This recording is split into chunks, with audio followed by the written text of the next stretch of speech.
अस्सलाम वालेकुम गाइस। आज हमें ज्वाइन किया है मिस्टर अहमर ने।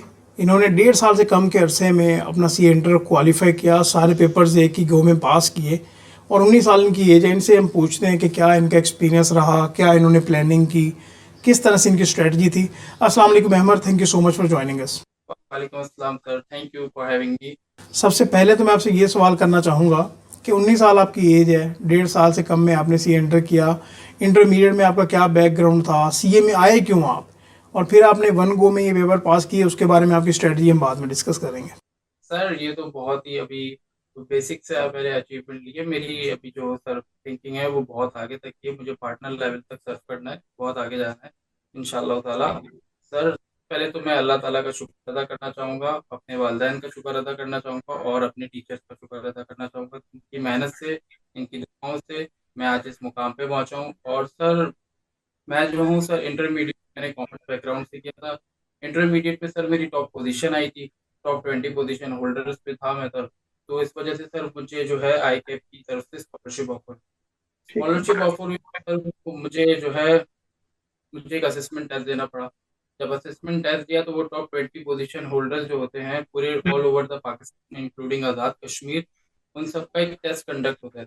तो सर वो टेस्ट मैंने दिया और उनमें मैं टॉप 30 बच्चों में ना आया, जिसकी वजह से मुझे आईकेएफ ने फुल स्कॉलरशिप ऑफर की और मैंने अपनी सीए जर्नी स्टार्ट। अच्छा अमर, यहाँ पे ना आपने ईदी स्कॉलरशिप के बारे में बात की, तो ये बताइएगा कि आपने टॉप 20 पोजीशन में आप इंटरमीडिएट में आ गए, तो फिर उस पोजीशन पे आने के बाद जब आपने स्कॉलरशिप ले ली, तो क्या सारे आपके एक्सपेंसेस आई के आपने बियर किए या अपॉर्शनमेंट के वाइज आप आगे लेके चले अपनी स्टडीज़ को?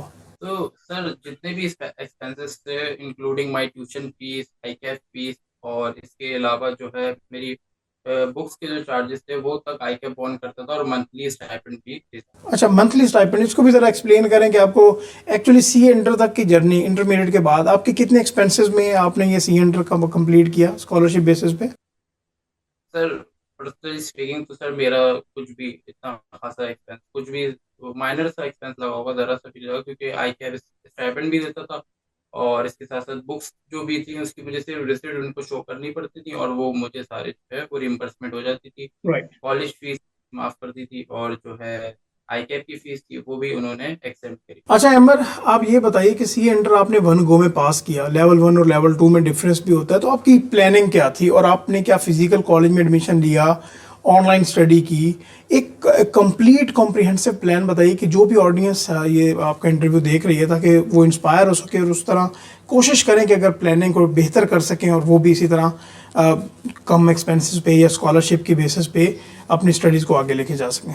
सर एएफसी जो है वो तो बहुत ज़्यादा बेसिक लेवल था, वो असल में सीए तो नहीं था बिल्कुल भी सर। तो वो लेवल 1 जो था हमारा वो बेसिक लेवल का होता है, उसमें तो सिर्फ आपकी असेसमेंट कर रहे होते हैं कि इसको कुछ आता भी है बच्चे को या नहीं, ये सीए की कैफ के लेवल के काबिल भी बच्चा है कि नहीं। राइट। तो उसमें इतनी ज़्यादा मेहनत नहीं लगी। कैफ में सर मेरी अप्रोच ये थी कि मुझे रिकॉर्डेड जो है वो ज़्यादा समझ आता था कि रिकॉर्डेड में इंसान जो है वो, अगर सर की टीचर्स की बात अगर कुछ समझ नहीं भी आई है तो वो हम थोड़ा सा बैकवर्ड करके दोबारा से रिवर्स करके देख सकते हैं और अपनी प्लानिंग को अच्छी तरीके से अपने वे में एग्जीक्यूट कर सकते हैं, अपनी तरीके से अपने प्लान्स बना सकते हैं। तो रिकॉर्डेड वजह से मुझे समझ आया और इस वजह से जब मैंने देखा कि कौन कौन से इंस्टीट्यूट रिकॉर्डेड ऑफर कर रहे, तो ऑलमोस्ट एवरीवन वाज ऑफरिंग। तो सर मुझे एक ऐसे रिकॉर्डेड लेक्चर चाहिए थे जो थोड़े से जो है सर वो कट हुए, कि अगर रिटर्न रिप्रेजेंटेशन आइजा 580 है तो उसमें जो है सर जो है वो बता रहा हूँ कि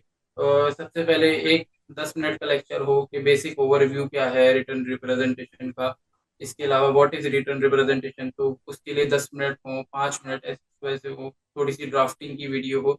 तो ये मैंने देखा, तो इसमें मुझे जो है एक जो इंस्टीट्यूट में नाम लेना चाहूंगा आईपी स्कूल ऑफ फाइनेंस का, उनमें सर इब्राहिम होते हैं और सर मुर्तजा का। सर उनकी जो है वो लेक्चर मुझे ऐसे टूटे हुए नजर आए जिसकी वजह से मुझे बहुत आसानी मिलती थी कि अगर मुझे बेसिक ओवरव्यू चाहिए तो मैं 10 मिनट की वीडियो लगा सकता था।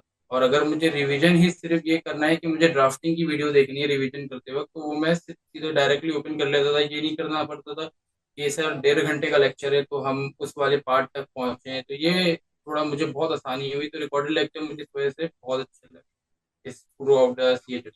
राइट। अच्छा ये बताएं कि आप कराची से हैं। अच्छा, एक बात बड़ी होती है कि लाहौर वाले स्टूडेंट्स कहते हैं कराची के इंस्टीट्यूट से या किसी टीचर से पढ़ लें, कराची वाले कहते हैं चलो लाहौर वालों से पढ़ लेते हैं, इस्लामाबाद, इस तरह थोड़ा मिक्सचर होता है। तो आपने कंप्लीट थ्रू आउट जर्नी मतलब कि आपकी किस तरह से रही, कोई फिजिकल एंड ऑनलाइन का कॉम्बिनेशन था या फुली आपने फ्रॉम ए टू जी आपने ऑनलाइन को ही लेके चले? क्योंकि देखें कैफ लेवल तक फिजिकल चलता है, लेकिन जब आप सी ए फाइनल लेवल पे जाओगे ना तो वहाँ पे मोस्टली बल्कि 100% अभी जो है ना ज़्यादातर लोग जो है ऑनलाइन की तरफ ही जा रहे हैं, क्योंकि काम भी होता है, अपनी स्टडीज़ को मैनेज करना, काम को मैनेज करना थोड़ा डिफिकल्ट होता है। तो इसके बारे में भी ज़रा बताएं आप। सर असल में मसला ये था कि एएससी जो है वो मैंने पूरा फिजिकल जो है अटेंड किया। मुझे जो एक थोड़ा नया नया बच्चा था, तो मुझे जाहिर सी बात है थोड़ा सा शौक था कि मैं फिजिकल जाके देखूँ कि कैसा होता है। तो उसके बाद सर मुझे जब समझ आई कि बस ये फाइनल जो है वो हमारा सारा जो है वो रिकॉर्डेड में अब शिफ्ट हो चुका है। ज़्यादातर टीचर जो है वो रिकॉर्डेड पढ़ा रहे होते हैं और बच्चों के पास भी लाइव क्लासेस का टाइम, तो उसकी प्रैक्टिस भी हो जाए।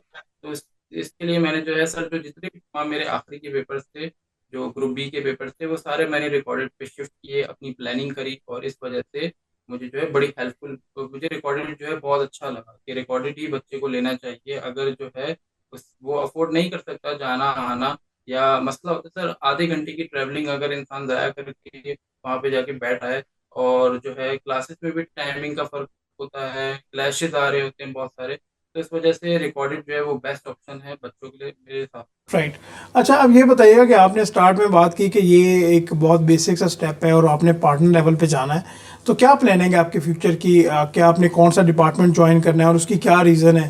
तो आप इसके बारे में बताएं हमें। सर मुझे तो शुरू शुरू में सर मुझे ऑडिट का थोड़ा एक्सपीरियंस है, क्योंकि being a chartered accountant, being a CA student, तो हर बच्चे की ख्वाहिश होती है कि वो थोड़ा सा ऑडिट के बारे में जाने। ऑडिट ना ताज़ा ताज़ा पढ़ा हुआ होता है कैफे, तो अभी तो सर फिलहाल ऑडिट की तरफ मुझे बहुत ज़्यादा अच्छी तरीके से उसमें ग्रिप लेनी है, अपने टीचर्स की तरह। जो सर इब्राहिम जो है वो सर मेरी इंस्पिरेशन है ऑडिट में, तो सर उनकी तरह जो है वो मुझे ऑडिट में बहुत अच्छी ग्रिप लेनी है। फिर उसके बाद थोड़ी कंसल्टेंसी साइड जो है जिस तरफ मूविंग कर रही है दुनिया, मूव जो कर रही है एआई की तरफ, तो इस तरफ भी अपने आप को मोल्ड करना है कि मैं इस तरफ भी जा सकूं और इस तरफ भी अपने आप को एक्सेस। एमर, आप ये बताएं कि आपकी सी एंटर की जर्नी किस तरह से रही, किस तरह से आपने पेपर्स अटैम्प्ट किए और आपकी स्ट्रेटजी क्या थी कि कितने घंटे आपने पढ़ना है? आपने अपने अटैम्प्ट के लास्ट में ज़्यादा फोकस किया, थ्रू आउट एक प्लानिंग के साथ चले, ओवरऑल प्लान क्या था आपका? सर बीएससी जो है वो मैंने 3-4 महीने में, लेवल 1 जो है होता है बच्चों का, तो लेवल 1 जो है सर वो मैंने 3-4 महीने में एक अच्छे स्टडी करके, एक अच्छी प्रैक्टिस करके, एक्सटेंसिव प्रैक्टिस करके, डिफरेंट पास पेपर्स तो नहीं, डिफरेंट एमसीक्यू सॉल्व करके, वो मैंने अच्छी तरीके से फर्स्ट अटेम्प्ट में क्लियर किया 3-4 महीने की मेहनत से। उसके बाद सर मैंने business law fast track 40 days में, हमारे टीचर होते हैं सर खालिद फरीद अब्बासी, कराची के रीनोन टीचर हैं, उनसे मैंने टीचिंग ली, और 30 दिनों में उन्होंने मुझे एक बिजनेस लॉ में बहुत अच्छी ग्रिप दे दी, जिसकी वजह से मैंने अच्छी तरीके से फर्स्ट अटैम्प्ट में ही बिजनेस लॉ भी पास की। उसके बाद सर सितंबर अटैम्प्ट आई, सितंबर 2022, तो उसमें सर मैंने रिमेनिंग पेपर अपने जो है ग्रुप ए के लिए, और जिसके से ग्रुप असिस्टेंट भी हुआ करती थी, तो मैं 4 पेपर नहीं दे पाता। तो उसमें सर वो मेरी थोड़ी जो है क्या कहते हैं, मेरी टेक्निक से होती थी सर उसमें, कि मैं जो हूँ 14 घंटे अपनी स्टडी को देता था थ्रू आउट। जैसे ही हमारे पेपर खत्म हुए 10-15 दिन का हमने थोड़ा रेस्ट लिया, उसके बाद से ही पहले पहले लेक्चर से ही 14 घंटे मेरे डिजाइन होते, 12 घंटे 14 घंटे।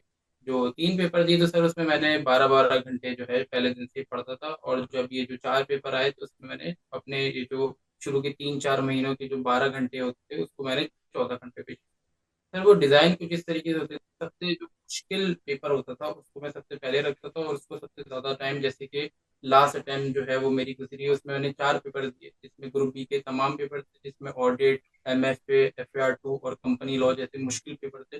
तो सबसे पहले मैंने रैंक किया कि सबसे मुश्किल पेपर मेरा कौन सा है, तो मेरे हिसाब से सर मुझे ऑडिट लगा, फिर उसके बाद एफएआर 2, एमएफए और कंपनी।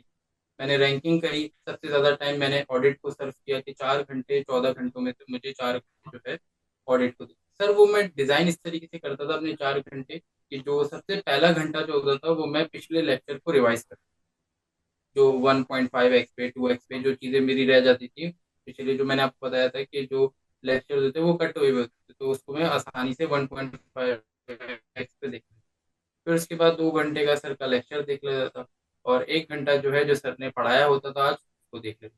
उसके बाद 3-3 घंटे FY2 MFA और कंपनी लॉ जैसे पेपर्स को दे देता था। अगर हम ये कहें कि आप अपनी स्टडी को पर आवर बेसिस पे लेके चले कि भाई number of hours x number of hours आपने एलोकेट करने हैं पर्टिकुलर सब्जेक्ट्स को, उनकी भी आपने अलाइनमेंट की हुई थी कि सबसे डिफ़िकल्ट सब्जेक्ट्स बाद में और उस तरह से आप लेके चलेंगे, तो ये एक बेहतर स्ट्रेटजी के थ्रू आप लेके चले। लेवल 1 आपने फिजिकल किया, लेवल 2 के सारा आपने ऑनलाइन किया, तो आपको ऑनलाइन में कोई इश्यूज नहीं आए? मैं एक्चुअली ये जानना चाहता हूँ कि स्टूडेंट्स के ये क्वेश्चंस होते हैं कि सर फिजिकल मैनेज नहीं होता उस तरह से या ऑनलाइन मैनेज नहीं होता, तो आप इसको किस तरह से एलैबोरेट करेंगे? कोई प्रॉब्लम्स आए तो वो भी आप बता दें, या इसमें क्या फैसिलिटीज़ हैं, अगर आप शॉर्ट आंसर देना चाहें। सर मैं इस चीज़ के ऊपर जो है अपने इंस्टीट्यूट को IQ फाइनेंस को बहुत अच्छा क्रेडिट दूंगा, क्योंकि उनकी मैनेजमेंट इस मामले में बहुत अच्छी होती है।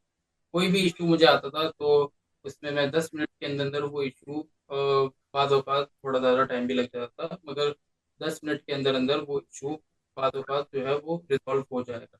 तो इतना मुझे तो कोई इशू नहीं पेश आया, और सर नेट भी बहुत सही था, कोई मसले की बात राइट, चलें अमन, थैंक यू सो मच कि आपने हमें टाइम दिया, अपने जो भी स्ट्रेटजी थी उसके बारे में बताया, और आपके गोल्स भी अच्छे हैं। अल्लाह ताला आपको फ्यूचर में भी कामयाबियाँ अता फरमाए, और इंशाल्लाह जब आप ये फाइनल में अच्छी परफॉर्मेंस देंगे तो फिर आपके साथ ज़रूर हम सेशन रखें।